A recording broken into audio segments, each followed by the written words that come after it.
Welcome to our short Bible study. I am Pastor A.A. Todd of the Pleasant Grove Missionary Baptist Church. Amen. I'm so glad that you have chosen to spend just a moment with us. We have a very short, encouraging Bible study. We're doing something just a little differently this time here. I want to be more specific in topic and direction with this particular teaching, but it is something that each of us can apply in our lives. I want to talk about rebuilding trust in your relationship. The scripture that we're going to use is Proverbs 10th chapter verse 9. And here's what it states. Whoever walks in integrity walks securely, but he who makes his ways crooked will be found out. Trust in an intimate relationship is rooted in feeling safe with another person.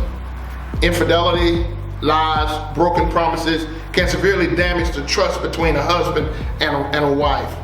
Rebuilding trust can be challenging. In fact, it's possible if both partners are committed to the process. If trust is so cherished in a relationship, what can we do to build it? What can we do to establish it? I want to give you 4 simple steps to help you begin. There are many other things that can be stated here, but I want to just give you 4. Step 1, keep your word.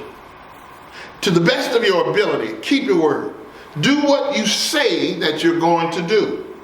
If you promise to do something, do it. If you promise to complete a job, do it. If you promise to be home at a certain time, make it happen. Be a man, be a woman of your word. That's step 1. We're moving quickly. Step 2, be transparent. This means having nothing to hide from your spouse.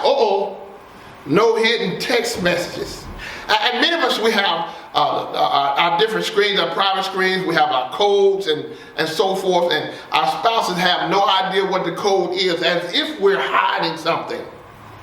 No hidden websites, no hidden finances, and no hidden emotions that you're not willing to share. So we must be transparent. First, we keep our word. Second, we be transparent. Step 3, tell the truth.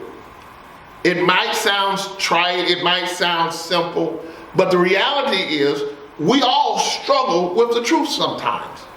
Whether it's a blatant lie, if it's stretching the truth, or letting your spouse believe something that isn't true.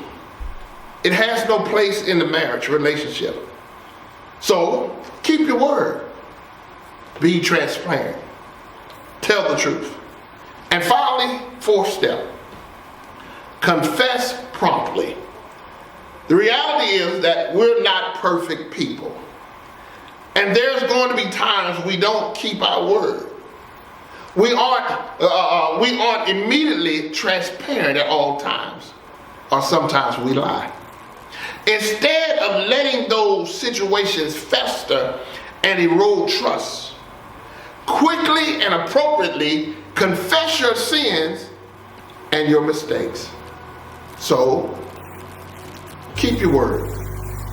Be transparent, tell the truth, and confess promptly. Remember that all relationships require work. Even the closest of couples have to work hard at renewing the spark while working to grow in the same direction together year after year. I pray that this short Bible study finds someone, helps someone, and encourages someone to maintain, not only to maintain, but to rebuild that trust in that relationship. You may not be married, you may not have a significant other or a partner, but you can take these same principles and relate them in your everyday living. Listen, I love you. Once again, I'm Pastor A.A. Todd of the Pleasant Grove Missionary Baptist Church. Looking forward to seeing you next week with our short Bible study. God bless you. Love you. Bye-bye.